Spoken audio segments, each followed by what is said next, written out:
Coach Robb Podcast, answering questions and eliminating frustrations about health, wellness, and performance since 1987.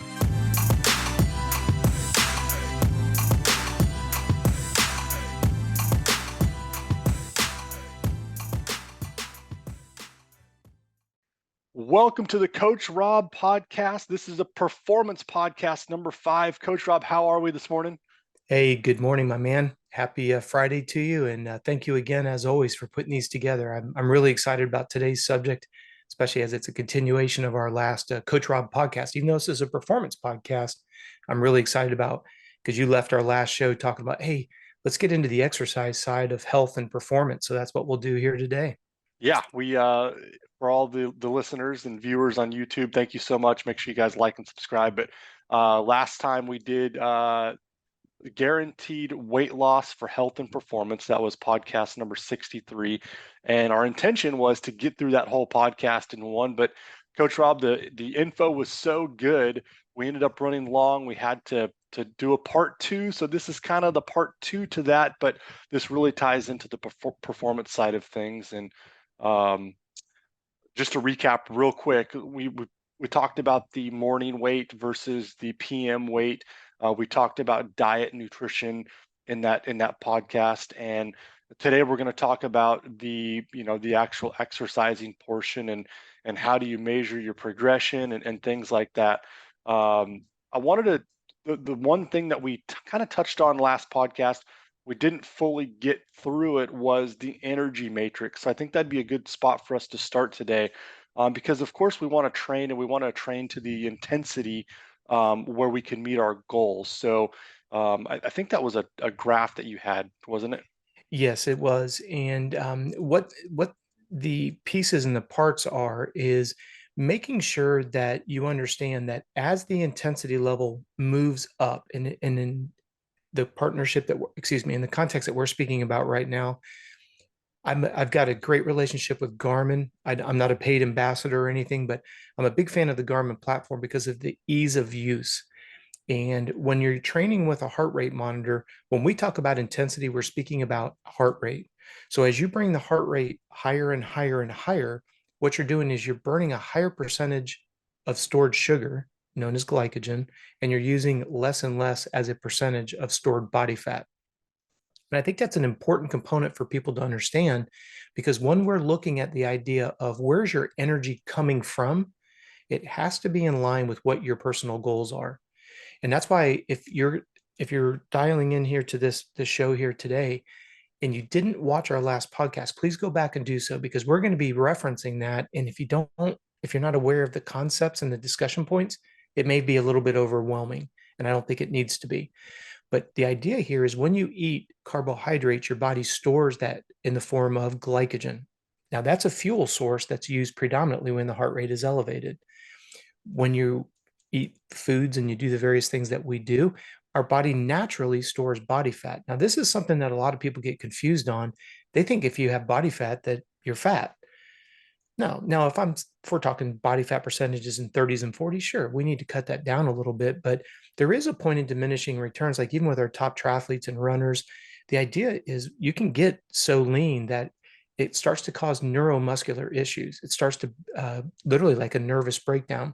If you look at my fingers, for those of you that are on YouTube, I've got my 2 fingers close to each other like phone home ET. And I want you to think about that as a electrical synapse. If you go back to biology 101, each ends of my fingertips is the end of a nerve. The nerve has to be encapsulated with body fat for that electrical current to jump, just like a spark plug. So if you get too lean, literally the ends of the nerves become void of the adipose tissue, fat, and this is why we see people have anxiety issues.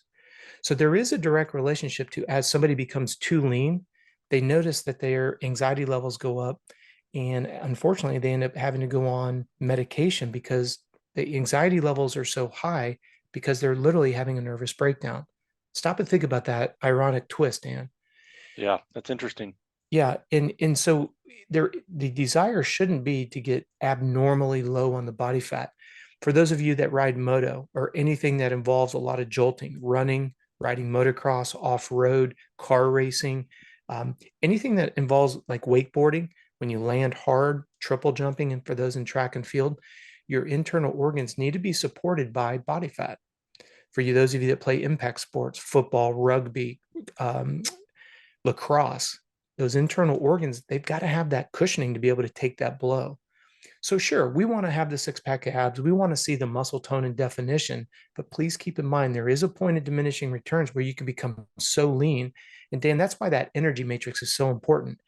We talked briefly about it in the last pod together. If somebody presents themselves to me and they want to lose body fat, we have to stay focused on their goals. And for anyone who's listening to this on the pod, watching it here on YouTube, ask yourself this hard, well, in my opinion, it's an easy question for you, but it may be a hard question for your trainer. Is your trainer aligning the way that he or she trained you to your personal goals and objectives? Now think about that, Dan. I know that sounds kind of almost odd, right? Why wouldn't the trainer be doing exactly what they asked? Well, when you, and I'm going to start for somebody who may be struggling with body fat.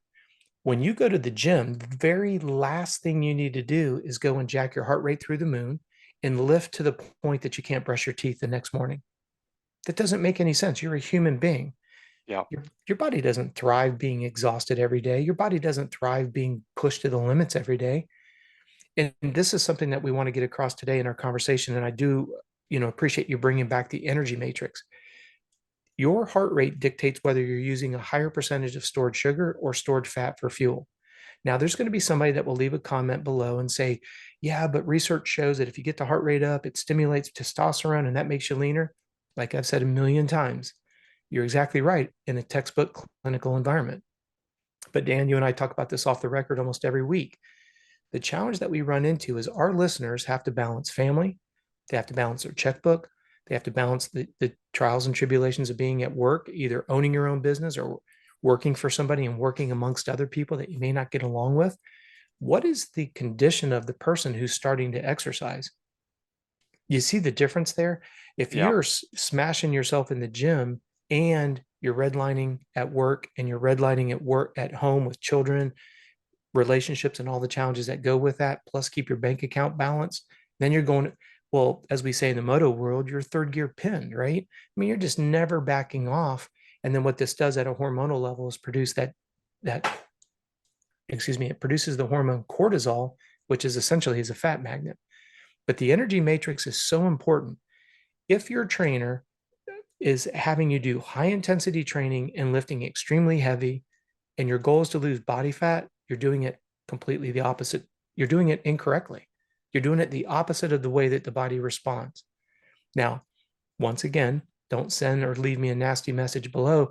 Yeah, but here's a snapshot of Billy Bob or Suzanne, and they tout high intensity interval training, it as HIIT training, and look at they're at 5 or 6% body fat. My experience has been, not everybody, my experience has been the lion's share of people that you see that are excessively lean are taking synthetic HGH. It's just the way it is. With all the men's health clinics and all these dysfunction clinics, all you got to do is go in, say you're having problems in the bedroom, say you're having problems here or there. Here's testosterone. Here's synthetic HGH. Here's you fill in the blank. So for the listeners, please be careful when somebody's out there on, particularly on, fake media, known as social media. Hey, look at these six-pack abs. If you're working smart and you're not essentially going against the grain of physiology, because that's the thing that I want somebody that, if you're a new listener to our podcast here, something that's very important. I don't ever declare to know everything. What I have done is I've studied nutrition, I've studied physiology, I've studied these elements. I've been an athlete at the Olympic Training Center as a development athlete. I didn't create the principles of nutrition and physiology, but we do have to respect them. It doesn't matter if you're male or female, whether you consider yourself a racer or not. When you jump in your automobile, there's a certain amount of physics that you have to respect. Because Dan, you and I've talked about this as well. We may have some female listeners that go, man, when you guys talk about motors, I'm lost. Not really. If you think about it, anybody, male or female, whether you consider yourself mechanically inclined or not, what is it that you drive your vehicle with? Gauges. So if you see your gas gauge going to almost empty, you look at it, you go, hey, I've got to go refill myself. Well, in the Garmin dashboard, go and look at what your calorie burn rate is. If you want to know how much you need to fill your gas tank with, simply go and look at what your calorie burn rate is. We talked about that last podcast. If you're driving down the road and you're seeing your temperature gauges going up, or an indicator comes on and says, hey, your engine's overheating, you don't just keep driving until all of a sudden smoke's coming out from underneath the hood. What do?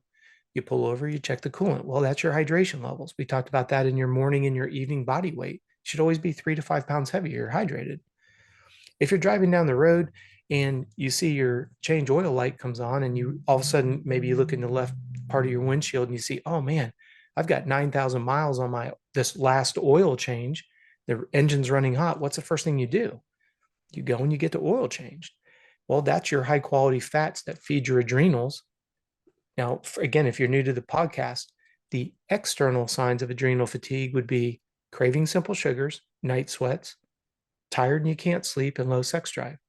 Those are the external signs of adrenal fatigue. So there's your dashboard, right? You're not sleeping well. You've got night sweats. You're craving simple sugars. You're finding that you're hot all the time. You look at your sleep. You're not sleeping well. You find out you're not sleeping well because you're not eating enough calories. You now are an expert in the mechanical world. You're just looking at it from a human performance standpoint. You know what's crazy is when you break it down like that, right? Even the female listeners, they get it, they understand. But as humans, right? What do we think? We have superpowers, like that we can just run on whatever that we put in our body. And I think it's every time I hear that, Coach Robb, I mean, we've been doing this for years, right? It always is like, yeah, you're right, Coach Robb, you're right. It's like, but we know this, right? But we just don't practice it. I don't know. To me, it's intriguing. Well, I would say the biggest catalyst for the confusion is Google, because it doesn't take anything to be able to go and post your opinion. Social media is the same way. And the quagmire of misinformation, as I always tease you, is at an all-time high. And it annoys me because if anybody knows me personally, if you follow me professionally, I have nothing to sell you. You say, Rob, that doesn't make sense. You've got an entire store. You've got supplements. You have sports drinks. You have coaching programs. You have an Amazon store. Yeah. Okay. Stop and think about what you just said. Those are resources for things to make your health better. Why did I create a sports drink? Because I couldn't find one that was clean and void of artificial colors and preservatives. Why did we start a supplement company? Couldn't find anything that had the highest quality, what we call the efficacy of the product. I wanted it to be, if you're buying whey protein, I want no fillers. I want no artificial anything in it. Why do we start coaching programs? Because people were frustrated that they couldn't reach their fitness goals. They couldn't reach their performance goals. So catalyst for change is to provide what people are looking for. Now, we put these podcasts together. I'm not trying to distort anyone's opinion. I am trying to get people to look at things slightly different, if you want to call it a paradigm change, because of the amount of misinformation that's out there. So, Dan, I liked what you just said. People, they hear it, they think they understand it. Then they go to the local gym and they may even hire a trainer, and the trainer does the exact opposite. And how many times have we done this, even since we've been partnering up together? How many people feel that if they go to the gym and they don't smash themselves, then it wasn't a productive workout? Now, you and I'm a little bit older than you are, but I grew up no pain, no gain. Pain is weakness leaving the body. Sleep is what you do when you die. All those little, t-shirt cliches that go with it. But there's enough physiological data now that it's not hard to see what causes premature fatigue, what causes bloodborne diseases like Epstein-Barr, Addison's, all of these. Remember what we spoke about. Cells make up tissue, tissue make up organs, organs make up systems. Once you get diagnosed with a disease, the system itself is now diseased. And that's what frustrates me. And that was the genesis behind Complete Med Solutions. If the cell is the foundation of life, let's look at that every 12 to 16 weeks. Let's not go 2 or 3 years and go, wow, we're really screwed up. We're really run into the ground. Well, we could have simply offset that. You and I talk about this as well. When we see particular athletes, race teams, where the entire team is decimated with injuries, especially when it's fatigue related, when the reason why they're not on the bike is because of fatigue related issues, of which can be 100% avoided. But now we got to start dealing with the bro network, right? Hey, Dan, why are you doing that? Well, because my writing coach said to do it. my running coach said to do it. My tri coach said, well, why? Well, I don't know. They just said to do it. All right, pump the brakes. Because if they can't articulate, and it's so incredibly important that the listeners understand this. If you don't understand what today's workout is supposed to actually improve, and you don't see how today's workout fits into this week and how this week fits into a training block and a training block fits into the year, then you need to change your coach. You need to change what you're doing, particularly for people who are trying to lose body fat and they're not, and they're being told to eat less and work harder.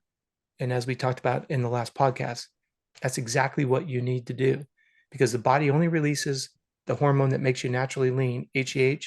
You only release that when you go to bed. Figuratively speaking, you could argue a small percentage is produced during the day, but the lion's share of HGH and testosterone is released only when you sleep. So protect sleep like your firstborn child, and sleep quality is dictated by satisfying hunger before you lay down and go to bed. That is not my opinion. That is physiological fact. If you want to test it, let's do our 3-month-old baby test again, Dan. Yep. That's all there is. Let's get into the actual exercising portion of it. And there's really the strength and the aerobic portion of exercising, right? Those are probably the two main ones that we look at. People say strength equals more lean muscle, fat burning. You want to touch a little bit more on that and go into more detail? Absolutely. Because I think that is one of the misconceptions, right? You see all these people at the gym and they're on the treadmill and they're running 100 miles an hour and they're sweating and oh, so why are you running at that intensity? Oh, trying to lose weight. Yeah. And they're actually doing themselves a disservice. And I think for the sake of the listeners, I think you just set the perfect stage, and our conversations are never scripted. The reason why that's so important is if you zoom back to what you just said, running on the treadmill at 100 miles an hour. So what does that tell you the heart rate's going to be doing? It's going to be on the high end. And if you go back to what we said on the last podcast, and we just recapped at the beginning of today, when the heart rate goes up, a higher percentage of stored sugar, glycogen, is being utilized and less body fat. Now, people get excited because they run on the treadmill 3 days a week and they go, oh, wow, check this out, I'm down 5 pounds. Well, you need to validate, is that water weight or is that body fat? And I want everybody to write this number down.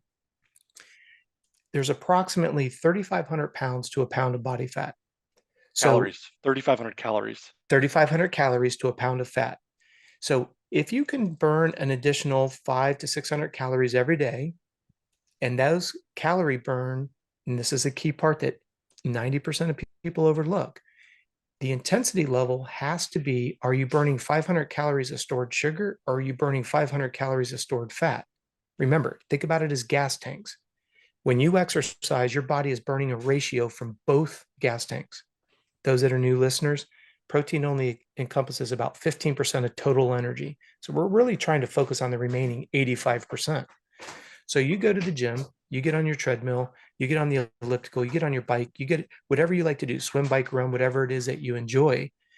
Please ask yourself, what are you trying to do? If you're on the treadmill trying to drop body fat, well, keep the intensity low, because as those two gas tanks get tapped for energy, it's just a combination and a ratio. For those of you that ride anything with a motorcycle or anything that uses 2-stroke oil, all you're doing is you're working ratios. So Dan, someone jumps on the treadmill, like you say, going at it, third gear pinned, wide open. Well, that's great if you're trying to train for a 5K and you want to break a PR. It's not going to be helpful if you're trying to melt body fat. So now we go back the other direction. You made a comment there about lean muscle mass makes you more efficient at burning body fat. This is another thing that people don't understand because people like to convolute it with big terms. If we took a microscope and I took a biopsy of my muscle and I put it underneath the microscope, what you're going to see is what we call muscle spindle cells. You can Google it. You'll see a nice little picture. Each muscle, it looks long and then it's got like a bubble in the middle of it. That muscle spindle cell is where you burn body fat. If you want to get highly specific and go down to the cell, it goes all the way down to the mitochondria. But don't go all the way to the cellular level. And this is really important for people who struggle with weight loss, because if I take a cereal bowl full of body fat, I take a cereal bowl of lean muscle mass, the muscle mass, same volume, is going to weigh more than the body fat. Stop and think about that. So this is why people lose their marbles. They go, gosh, I'm going to the gym and I'm gaining weight. Well, first of all, maybe that is because you're getting hydrated for the first time. Maybe you listened to our last podcast, and Dan, they're getting hydrated for the first time. I hear this quite a bit. Remember, don't get in bondage to the scale. Tape measures give you and calipers give you your body composition numbers. Let the scale be your device for inflammation and swelling in the morning and your hydration levels at the end of the day. So let's use the scale cautiously. All of a sudden you train for 6 or 8 weeks and you've put on half a pound, a quarter of a pound of muscle. That causes people to lose their mind because they're like, I'm exercising, but I'm gaining weight. You're gaining muscle weight. Now, this is where I want our listeners to have a huge smile on their face, because now exercise has a more positive effect. As I lift weights and I feed it protein, specifically amino acids, and I go to sleep and the body releases human growth hormone, which is the hormone that allows you to recover from working out, you wake up tomorrow naturally leaner. Dan, now we're on to something. Now I've got more lean muscle mass inside that muscle spindle cell where I burn fuel, sugar, or fat. I become a fire burning machine. Now, if I control my intensity levels and I keep the intensity low, and I have more lean muscle mass because I'm lifting weights, feeding it, and resting it, do you see how as the muscle girth improves, I become more efficient at burning body fat? Now you've got the ball rolling. Most of our listeners, unfortunately, are at the bottom of the hill every morning, pushing that damn ball up the hill. And when they go to bed, it comes and crumbles them and they have to start all over again. Why? Because they're overworked. They're overstressed. They're going to the gym and they're overtraining, whether that's load levels, duration, or heart rate intensity. I'm hoping this is creating a paradigm shift with a lot of people.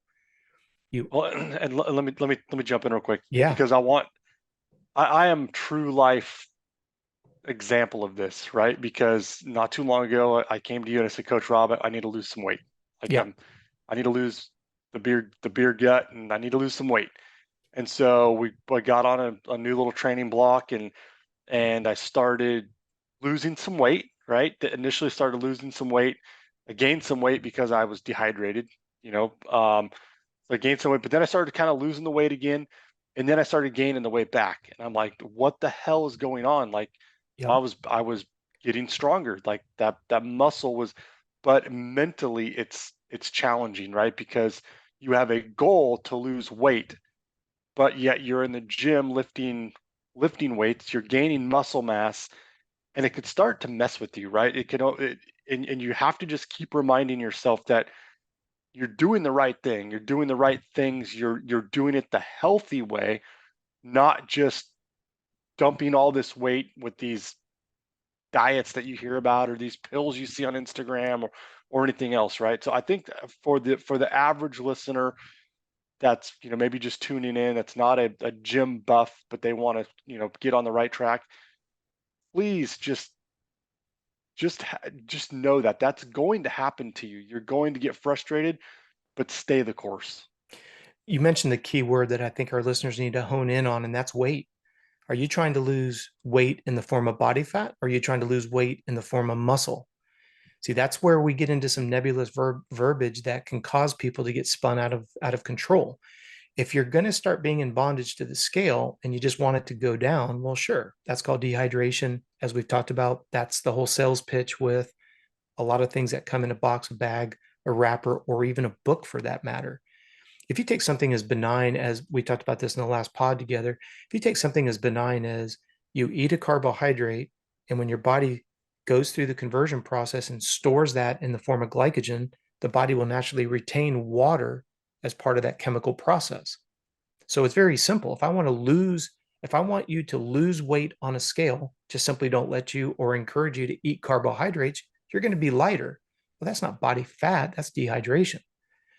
And then for the listeners who have problems with chronic headaches or athletic, performance is less than desirable because the muscles are dehydrated, they're not sliding and gliding, core body temperature is hot, thermal regulations negatively impacted. You've got somebody that's telling you not to eat carbohydrates. Well, when you eat carbohydrates, and when I say carbs, I'm talking good carbs, fruits, vegetables, high quality grains, pastas. How When about you donuts, Coach Robb? How about donuts? I'm a fan of donuts. You're going to get me in trouble, just like on the Dungy program. I got in a bunch of trouble for the ice cream because they took it out of context. Donuts for me are rewards. I know that they're horrible for you. I don't eat them often, but if I'm going to go donut, I go Dunkin'. I go all in, right? I don't Hey, you play got to games. live sometimes. You got to You have live. to. That's right. And we get into reward system and stuff like that. So yeah, I do enjoy donuts. I don't not eat them. I just don't eat them very often. But yeah, that's the kind of stuff that gets taken out of context. And when we're talking about eating good carbohydrates, and then as a byproduct of that, you gain water weight.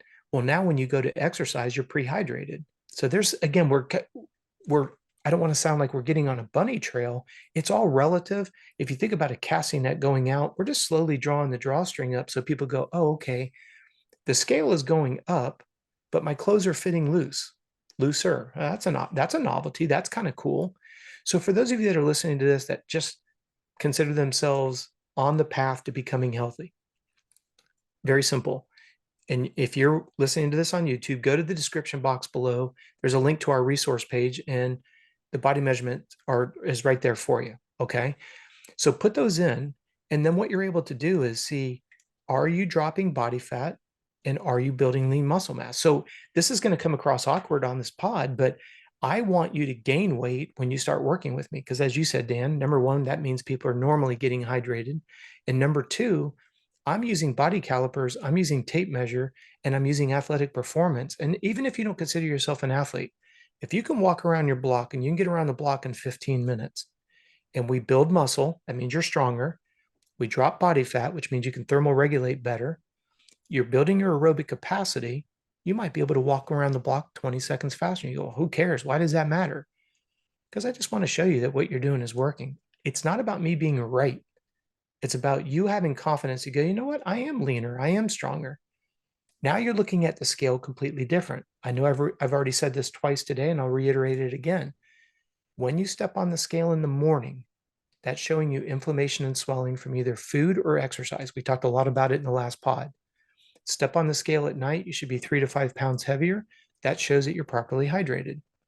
So when we come around the full circle of hydration levels, we're talking about health. When we're talking about waking up in the morning, are you having an inflammatory response to food? If you are, you're going to feel horrible. Your joints may be achy. You may have a headache. Now we go through the element of being healthy. You're working in the gym and you're not crushing yourself. You're building lean muscle. It's going to be easier to walk around the block. You'll walk faster without even trying. For those of you that, again, let's put it back in motor terms, Dan, would you rather have a truck that's got a V4 trying to haul a boatload of, let's say we've got 4 bikes in the back of the truck. Do you want a V4 or do you want a V8? You want a V10 or do you want a V4?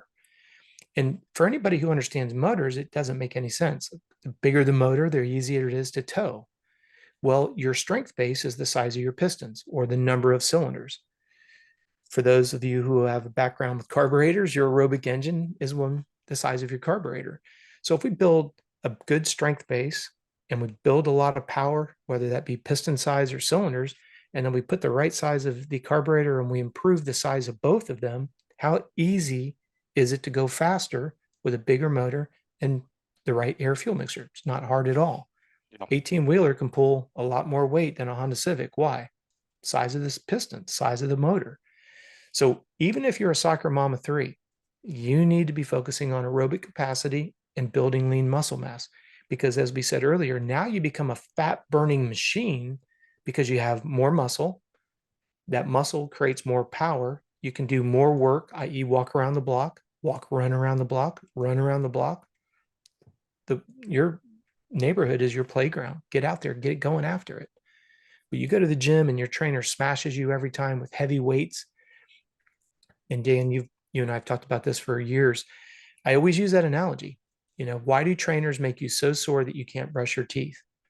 Why do they make you so sore that you can't squat down and go to the restroom?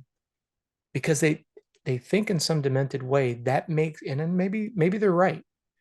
In some demented way, does that make you feel like the work that you're doing with the trainer justifies the expense of the trainer? Dan, you and I talk about this as well. with all of my clients, I only go month to month. I want no long-term commitments because I don't ever want somebody dependent on me. I want you to have the knowledge of why.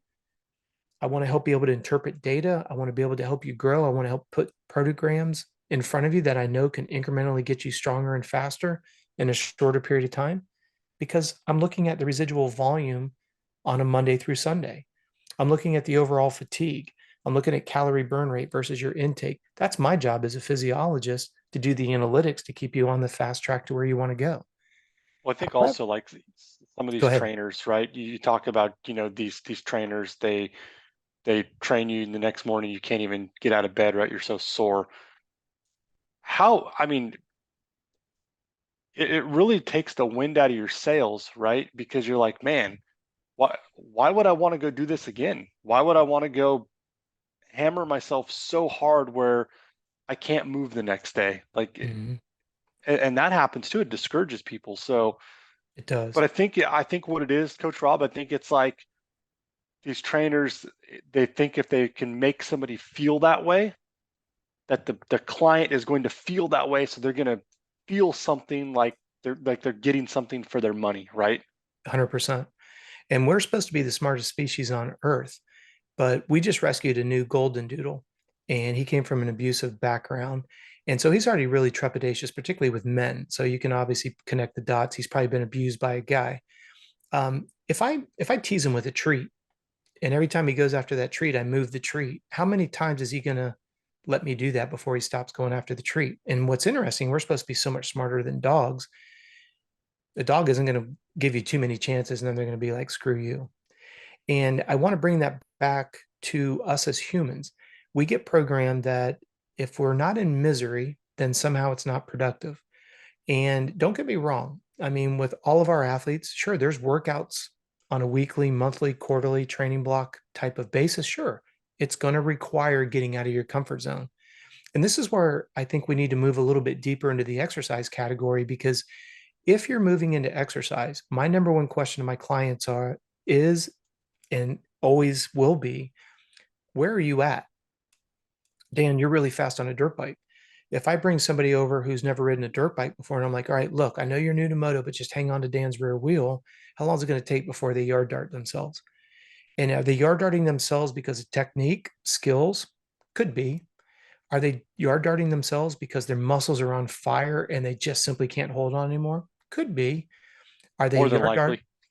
or they just can't catch their breath, right? Yeah. So now we're back to that same analogy, piston and carburetor.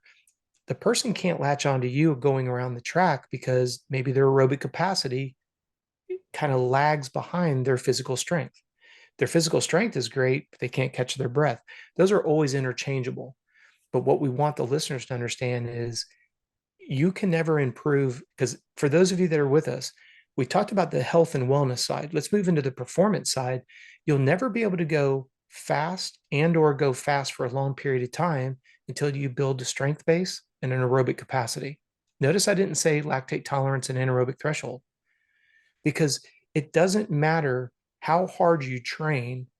If you don't have the foundation, you're never going to be able to sustain it. And the best analogy I could give just to create an example and build the framework is Usain Bolt is the fastest person on 2 feet. Why doesn't he go out and win the marathon in an hour and 12 minutes? Because it's not a sustainable effort going and running 100 meters as fast as he does. And then vice versa. You go and you take a very accomplished marathoner that might be, right on the edge of breaking 2 hours, which is where we're at in the marathon world these days. Why can't you take a marathoner and drop them on 100 meters and let them be competitive? Because they can't get the raw power generated quickly enough, so they get left in the dust. Our listeners, unfortunately, are working with some people that are doing exactly that. You've got a marathoner, you're training them like a sprinter, and you've got a sprinter that you're training like a marathoner. That's Dan why I always say, what are your goals, Dan? Yeah. If it's when we first started talking, hey, I want to lose some body fat. We didn't talk about riding moto. I want to burn body fat. Okay, let's stay focused on body fat. And then you call me, you're like, dude, I feel so good. I can ride longer and it's less effort. Have we worked on sprint speed? No. Nope. We focused on, and I'm staying in the performance element. So if you're here for the health and wellness, it's still relevant to you. Please don't check out on us. When we're looking at improving top end speed and the sustainability of that, working on optimizing strength to weight ratios. Sound familiar? Strength to weight ratios play a significant role. If you want to get highly technical and get into like VO2 max assessments, the percentage of body fat is a variable that gets factored in to determine your VO2 max. So for the people that are listening to this going, well, VO2 max, I hear a lot about it. How do I improve my VO2 max? Just simply lose body fat. Do you need to go do a VO2 max assessment? No, you don't. Why? Not, I hope that doesn't come across as disrespectful or condescending. If you're taking your body measurements and you know your percentage of body fat is down, your VO2 max is guaranteed to be better. I don't know if that's by 1 or 5 points, because what has to piggyback the loss of body fat is the volume of training you're doing aerobically, complemented with your strength base. And then that little 5 to 6% we trickle in as speed work. The Think about question that. about VO2 max real Yeah. quick. On some of our watches, like the Garmin's, and I think the Garmin gives you VO2 max. It does a test as well. Yeah. How does that how is that accurate if it doesn't know your body fat percentage? It's not an accurate number for that exact reason. What it does is it goes and it looks at your height, your weight, your gender. It looks at resting heart rate. It looks at HRV if you have that feature on the model, which most of them do nowadays. It's looking at resting heart rate, and then it starts to essentially go through a mathematical calculation. So what I always say to my clients is, I don't care about the accuracy of it. What I care about is how much has it deviated positively or negatively. If it's showing that you've got a better VO2 max behind the scenes, Garmin's back there going, okay, you've gone from training 4 hours a week to 6 hours consistently. So you get a plus mark. Hey, resting heart rates come down 4 beats. That's a sign of recovery. HRV is staying in that sweet spot. Perfect. You get another positive nod from Garmin. When you stop, depending on how you want to look at it, when you stop having, let's say positively, when you bridge the calorie gap, you have less and less of a gap between what you're burning and what you're taking in. When you look at your sleep quality and quantity, those are all giving you positive marks in the Garmin platform. So it's going to bump up your VO2 max. Gotcha. So it's kind of a baseline. It gets you in the Yeah. ballpark. It's not an exact. No, there's no way. Gotcha. The only way you can get an exact is they pinch your nose, they put that device in your mouth, they're measuring the volume of oxygen coming in via carbon dioxide going out, metabolic. If they're really sophisticated, they'll prick your finger and do lactate accumulation with it. Sure. But I always say to my athletes, I don't think that those type of assessments really matter. And the reason why I say that with such confidence is, and I'm going to be kind of quick on this, if you're waking up in the morning and you're comparing your resting heart rate, and Garmin does all this for you, you get to compare today's heart rate against the last 7 days, the 4 weeks, and you can keep going out, drilling out as far as you want. If your resting heart rate is coming down, that's a sign of aerobic capacity is improving. You don't even have to go do a VO2 max test. Now, and I know there's going to be some people say, oh, no, there's more to it. You're right. We just look at that as one of the variables that we cross validate.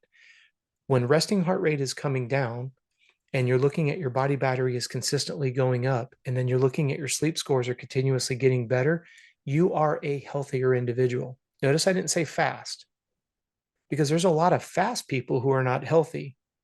Stop and think about that. There's a lot of people that can haul the mail, but if you look at them, if you look at their blood work, if you look at their sleep disorders, if you look at their eating disorders, if you look at, I'm going to be blunt here, a mid 20-year-old person that has no sex drive, male or female, that's a problem straight up. So when you call that out for what it is, there's a lot of fast people who are unhealthy. That's why we always say that we want to start with health first and then build performance on it. Goes back to that acronym, keep it simple but sustainable. Now, again, people that I've worked with say, man, that's a lot of information. You're looking at my resting heart rate, you're looking at my body weight, we're even looking at color of urine to make sure you're not in a state of catabolic where you're eating your muscles for fuel. We're looking at sleep quality. We're looking at warm up, main set, cool down. We're looking at soft tissue maintenance and nutrition. That's my job. When you get our training programs, it pretty much just outlines what to do for how long and at what heart rate. And we have a methodology on how we test heart rate on a regular basis to make sure it's accurate and it's sport specific. With that being said, I want to come back to what we were just talking about. When you see somebody who is out there athletically performing and they're using a VO2 max number, this is where you want to ask yourself, has the number gone up or down? Because you may be training, Dan, more and more and see the VO2 max number go down. Well, this is where you have to cross validate and go back and look at body battery. You know that feature on Garmin where it gives you a training status? If, let's say, Dan, you go on vacation and all of a sudden you could ride your motorcycle and you could do your cross training like to a T, 3 hours a day for 5 days straight. Well, that's 15 hours, Monday through Friday. Well, you normally are doing 6. So Right. Garmin's going to say that that's way too much volume compared to what you historically have done. So it's going to say you're overtraining, you're overreaching. So when you made that comment, is the VO2 max accurate? No, it can't be, because it's not measuring the actual metabolic byproduct. But it has enough variables that it can get you into the ballpark. Just focus on, is it going up or is it going down? And then look at your other metrics to see, because you're going to notice that they all correlate together. That's what I love about Gotcha. Garmin. It's giving you a snapshot of you today against the historical you. Nobody else. Is there anything else that you want to touch on as far as the exercising piece? I mean, do we want to get into a little bit of the aerobic and some of the heart rate zones? Sure, we because can do again, that. because I use the example that the person next to me is going 100 miles an hour on the treadmill, and they think that they're depending on what their end goal is, right? But anybody that I've ever asked, why are you running that intensity? Oh, I want to lose weight. So do you want to maybe kind of touch just briefly on those different zones and what they do or what they can help you accomplish? Absolutely. And again, our heart rate spreadsheet, if you're watching this on YouTube, go to the description box, click on our resource page. Literally, you check the box and it will send it to you. We don't market to you. We don't sell that email address. I'm just trying to get resources in your hand to increase the effectiveness of your training efforts. Dan, the heart rate spreadsheet essentially will take everything that we spoke about in the last podcast and what we've spoken about so far today, and it literally just becomes an integration of the two. You go out and you do a sport specific max heart rate. You plug that into the spreadsheet. It asks you for it. What's your max heart rate for this modality? Run, bike, moto, skateboard, rock climbing, whatever you're doing, right? We have an assessment for each sport. You go to your Garmin, you go to your dashboard, look at your 4-week resting heart rate. Watch is capturing it every day for you. So good job. You plug that into your resting heart rate and you hit enter.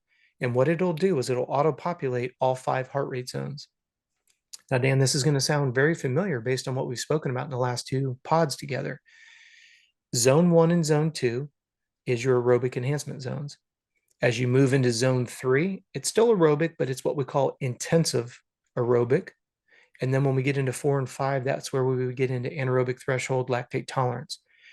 For those of you that are not into motors, thinking about driving your car and looking at your RPM gauge, that's all the heart rate spreadsheet is showing. At what range are you shifting gears from gear 1 to gear 5? So most people think about it the opposite direction. Because we're talking about what the heart rate is, I want the people who are new to this concept, think about your tachometer, your RPM gauge, and your miles per hour. As you go through heart rate zone 1, your speed's going up, into 2 goes faster, zone 3 you're going faster. By the time we get to 5th gear, you're hauling the mail down the interstate. Well, that's what's happening inside your heart. But the problem is we don't have any gears to shift. So what's happening is you're running along, I'm using very, very nebulous times here. You're running along in heart rate zone 2 at a 10-minute mile. And I'm just going to use even numbers. All of a sudden you go up to zone 3 and you're at 9-minute miles. You go to zone 4, you're at an 8-minute mile. Now, again, it's not linear that way at all, because this is where how powerful are you is going to dictate not only what your top end speed can be, but it also dictates your sustainability, known as muscular endurance. When we look at, and Dan, this is where I'm hoping the listeners will kind of draw like a big aha moment. Remember how we talked about strength base and aerobic capacity? Well, now that we're talking about the heart rate spreadsheet, when you're in zones 1 and 2, you're building muscle durability, bone density, tendon and ligament density, and you're maximizing aerobic function, burning body fat as a primary fuel source. Win-win, win-win-win. We could even go into it produces very little oxidative stress. Oxidative stress is what causes you to get wrinkles, dark circles, dry hair, suppressed immune system, all the symptoms associated with adrenal fatigue. We've already talked about that, so I won't reiterate it. Now, all of a sudden, when you get into zone 3, what's happening is you're using a higher percentage of sugar, less and less body fat. Now you're noticing, okay, I'm in the gym and I'm building strength and I've improved my aerobic function. Well, now when I want to go faster, I've got a big piston and I've got the appropriate size carburetor. My body's like, yep, I can handle this. And then I get into zone 4 and then I get into zone 5. Now, as we get higher on the RPM scale, i.e. heart rate, the ability to sustain that speed / intensity is going to come down. Goes back to the Usain Bolt. If you go, let's say you pause this podcast and you head out your front door and you run as hard as you can. Well, how long can you sustain that? Maybe a couple 100 meters. Now, if I ask you to pull that down and just jog, you might be able to jog around your block twice. It's all predicated off of heart rate. And if you take and combine what we've spoken about today, and you take the internal, what we spoke about in the last podcast, this is where I'm hoping that people will get really excited that are listening to this podcast. Building a strength base allows you to go faster. Building an aerobic engine allows you to go faster. You don't get fast by going fast. Stop and think about that. If we go back, especially for people who ride motorcycles, I'm going to give a very specific example. Dan, you and I go to our friends, we get a motor built. We get a big old 500, we get an old KX 500, Mako 490. We get a huge old fashioned piston. And I'm using that because we had carburetors then. Yeah. So we get a big old monster size piston, but we go and we get, at the time, we didn't have 85s, we only had 80s. So now you drop in an 80 carburetor onto a 500 cylinder with a 500 pipe. Well, the problem is the cylinder will never be able to show its pure power because it doesn't have enough air fuel mixture because the carb's too small. Now let's switch the roles. I go and I get a KX 500 carburetor. I stuff it on a KX 80 cylinder. Doesn't matter how much I push the air fuel mixture in there, I can't create false power. So we're once again limited by one and or the other. Yeah. Now, I get a KX 500 cylinder, I get the right size carb, and I put a KX 80 pipe on it. Well, now I back the system up and I can't get rid of that. That's capillary beds and aerobic capacity. Think about slipping onto and off of the freeway. You want to try to go fast with 100 cars on a 2-lane road, or do you want a 5-lane freeway, which is easier? So that's the analogy I want our listeners to go away with today is you have to build an aerobic engine and you have to build a strength base to go fast. You have to build the capillary beds and ways to get rid of metabolic byproduct. So that way, all 3 systems work together. You can produce raw power, you can deliver the necessary oxygen, and you have an efficient way of getting rid of the metabolic byproduct. Think about it from an engine, right? That's combustion. It goes out the back. Well, if you forget to take your wash plug out and you crank that bike up, we've all done it, right? And you're like, man, the bike's not running. And then finally it just blows the cork out, right? And then all of a sudden it's running back again. Well, that's what happens when you pause this podcast and you try to run around your block. One of those 3 systems is screwing you. So if you're in the gym and you're super strong and you don't do cardio and you're like, why can't I go fast? Because you got to build cardio. If you're a cardio monster and you don't like the gym, you're like, why can't I go fast? Because you're not strong. If you don't integrate those 2 together, and that's what we specialize in, is looking at what the individual is capable of. We do that with baseline assessments, bounce that against what they're training for, and then build a blueprint between where you're at and where you want to go. But some people are quick twitch fiber, which means they can haul the mail really short and fast, but they can't sustain it. And yet they've decided, now that they've gotten a little bit older, they want to run a 5K or a 10K, which requires speed. Well, they're really frustrated because you got to take that speed, but you got to drag that out for 36 to 45, whatever minutes it's going to take. Now you're in a dichotomy. You're trying to run fast for a long period of time, but you're a quick twitch muscle fiber type A person, or you're a marathoner. When I say marathoner, people can resonate with that. You're somebody who's a slow twitch type of athlete, and then you wonder why in a sprint race, like in a motocross race, it's only 8 minutes long, why you're getting dropped because you can't sprint. That's because you have a muscle fiber type that's not conducive for sprinting. So where's the frustration level? I want to kill somebody. Yeah, You could put that across any sport, running, triathlon, moto, it doesn't matter. So that what our goal is to try to, sometimes we have to try to rewire the way the body's designed, and there are some limitations to it, but man, it can create a lot of mental frustrations where you're putting in the time and you're just not seeing the results. definitely. That leads us into the perfect, the last topic that we have today, and that's how do we validate the progression? All right, how do Yep. we know that what we're doing is actually working? Yep. And there's the MAF assessment, which is the maximum aerobic function, and then body measurements and calipers. And I want you to touch on the MAF assessments. You have a note every 6 weeks, Yep. and can you explain how you do that? And then also, I do want to touch on the body measurements and the calipers, because I don't think it's not the calipers that you use in the garage to measure gaskets and things like that. They're different. Yeah, exactly. Let's go backwards from what you said, starting with tape measurements and calipers. The beautiful part is you can get these little pinch calipers. They're made out of plastic, have a very small spring in them. You can get them online now. Go to my Amazon store. If you're watching this on YouTube, go to our Amazon store. You can pick them up for $8, $10, $12. The reason why I say tape measure and calipers is because I've always used tape measure. I don't care about that last millimeter. But here's where, again, we go back to human beings being self-destructive. As soon as the tape measure starts to have a positive result, right? You're seeing a decrease in the inches around your waist or wherever you hold on to body fat, we immediately want to dismiss the success.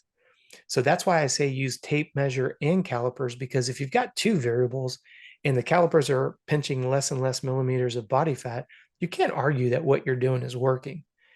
And I find this is where we kind of segue into the mental aspects of athletic, both at a foundation of health and athletic performance, because we want to undermine our own success. We want to make an excuse for our success. Oh, I measured it wrong last time. Oh, really? Okay. Um, I always, Dan, is because we've done this with you. This is why I'm very specific. Put the tape measure around your belly button. Put your tape measure around the hip bones. Put your tape measure around your nipples. Because if you line that tape measure around your hips and you can't move the head of your femurs and your pelvis. You can't move your belly button. So now you see you've lost an eighth or a quarter an inch of body fat. Well, guess what? Congratulations. What you're doing is working. And that's what's so important to me is, okay, great. You got results. How the hell did you get the results? Well, start looking at your training log. Wow, this does work. Not that Rob is right. If I want to keep success, that's why we call it, make it a sustainable success program. You have to know what you did to get the results, so you keep doing it and just build on that success. That's why we buy blueprints to, you see a house that you love the way it looks. You go down and you buy the blueprints, you hire a builder, and guess what? You got what you wanted.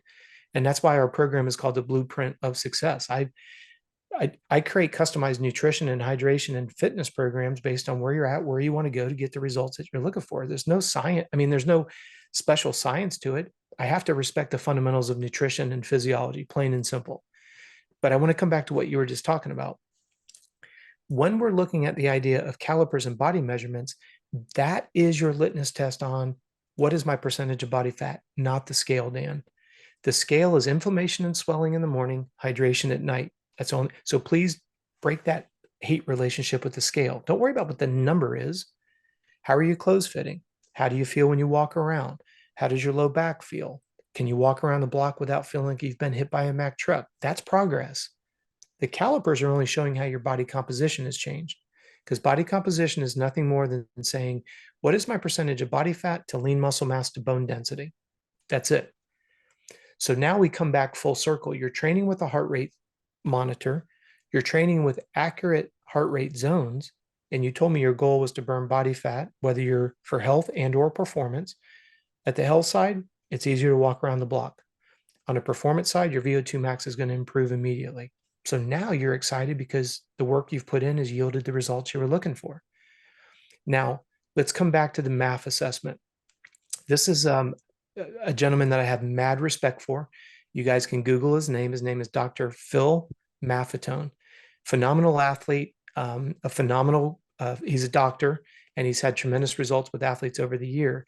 So I don't want to take claim for that acronym MAF. It's interesting because his last name is Maffetone, and he came up with the maximum aerobic function test. And I tried it as soon as I read it, and I've incorporated it in with my athletes, and I have to give him 100% credit for it. What the idea is, let's just take for completely loose numbers. Let's say that your aerobic zone, top end, the middle of zone 2 is 135 to 145, and you're a runner or you're a cyclist. Let's stick to those two just because they're very simple for illustration purposes. What you're going to do is you go out and you do 3-mile run, and you don't let your heart rate go below 130, and you don't let it go above 140. So let's say we're going to, just for even numbers, use a 10 beat range. You don't run any less than 30, no higher than 140. And at the 1-mile mark, you take your elapsed time. Mile 2, take your elapsed time. You're staying in that strict range. You put those numbers down, you're looking at mile 1, 2, 3 in a total. You go and you train for 6 weeks, and you come back, you do the exact same test using the exact same heart rate zones. And you keep plotting that. What you're going to notice, now let me correct myself. I was wrong there.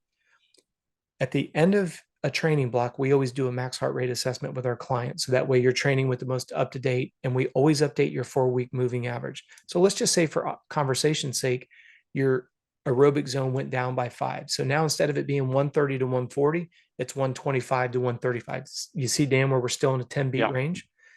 That is your accurate heart rate zone based on an aerobic max heart rate test. I don't want that to be confusing. We get your max heart rate number. We plug in your 4-week average, which this is in your spreadsheet. So listeners, don't get overwhelmed. You only have to plug it in. The watch is gathering all this info. We now realize your aerobic capacity has gotten better. So now you go out and you do a 3-mile, same location, same temperature, the closest that you can to emulating those conditions. Go run 3 miles at a 125 to 135, capturing your time at mile 1, 2, and 3. Add them up.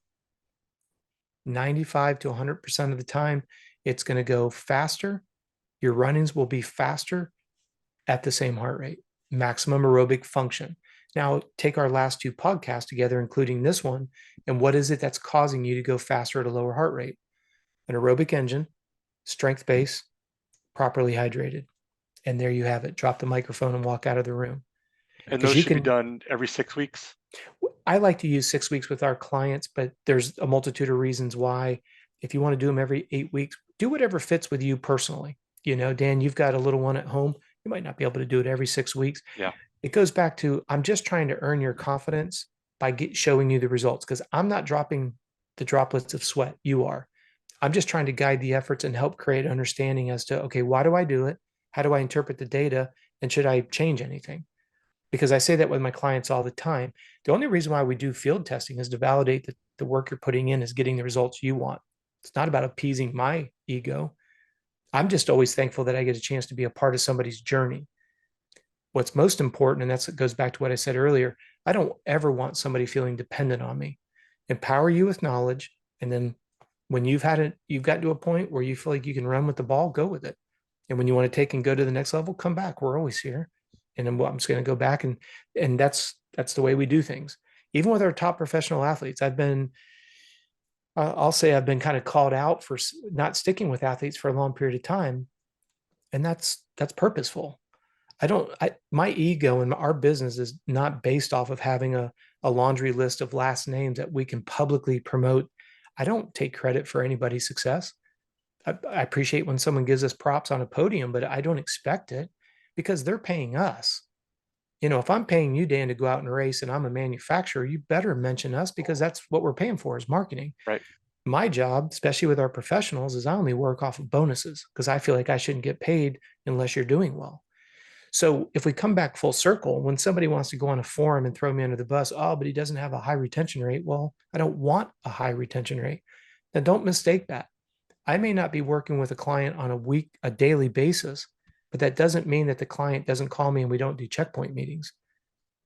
Doesn't mean that they're not using our sports psychology program. It doesn't mean that they're not using our nutrition or hydration products and or services.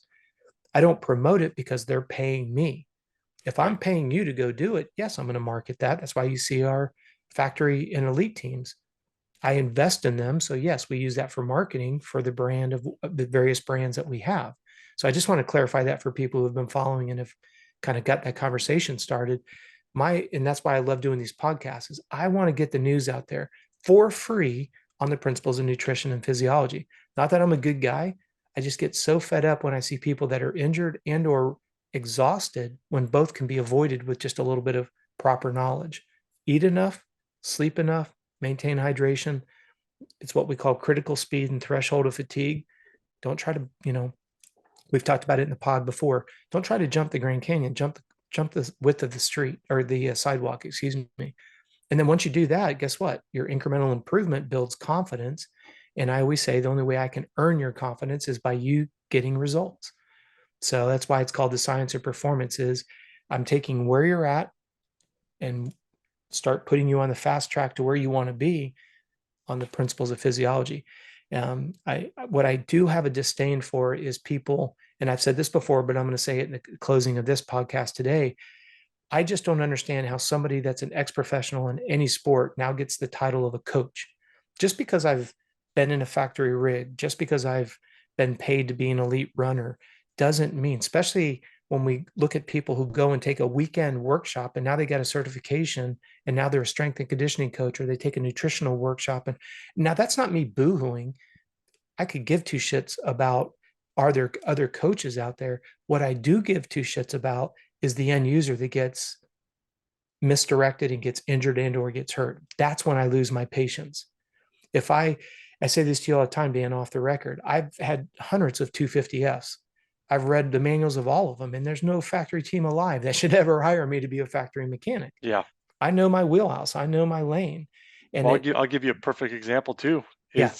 James Stewart. James Stewart is arguably one of the best motocross, supercross racers of all time, right? Yep. Chase Sexton goes to train with James Stewart. Well, that relationship didn't last very long because they didn't jive. James Stewart wasn't able to relay what he did on the bike to somebody else. It doesn't make him a great coach, right?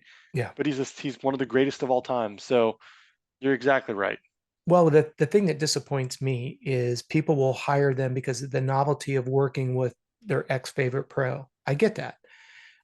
What I have a problem with is the lack of integrity of a so-called trainer / coach that makes or provides advice without any justification and or understanding, and no definitive way to be able to validate that what they're doing is not ruining the health of the individual. Notice I didn't say the performance, because performance will always erode if the foundation of health is eroded. If you're trying to build a house and we don't build a foundation, I know it's a poor analogy, but it's the easiest one I can get across. That's why I always say health then ultimately leads to performance. But when you have high paid so-called trainers that are not accountable to the health of the individual, only the results, and then you ruin that individual, you drive them into the ground, you burn them out mentally and physically, and there's no accountability for that. I don't know how the individual sleeps at night. It doesn't make me a better person than them. I have a very, very hard time with the lack of integrity associated with that mindset. And that's why I want to go on the YouTube, and I want to make sure these subject matters are available to everybody. Yes, with our clients, we get a little bit more detailed, and because there's some general principles that apply to everybody, but the individual is always the differentiating variable. I could hand the same program to 3 people, but the way that we take that information, that's why our membership has been so successful. I can lay the infrastructure for it, and then we do live webinars twice a month with our membership. And again, it's not a sales pitch on membership. I want people to understand the mindset behind membership. The training is pretty, as we always say, physical training is pretty predictable. It's almost linear. If you follow and you don't overextend yourself and you follow the program day by day, week by week, you will get physically stronger. You will improve aerobic capacity. What is it that's missing? Your personalized heart rate zones, your personalized nutrition and hydration, your personalized sleep patterns. That's our job. And that's why membership is great, because I do 2 live webinars a month with people to get them to, hey, bring your questions. Let's take a look at it. If you're willing to share your dashboard in a webinar, I'll show you what we're looking at. Yeah. But on YouTube here, and that's why I do shorts. That's why, you and I've talked about this off the record. We do hour and a half podcasts.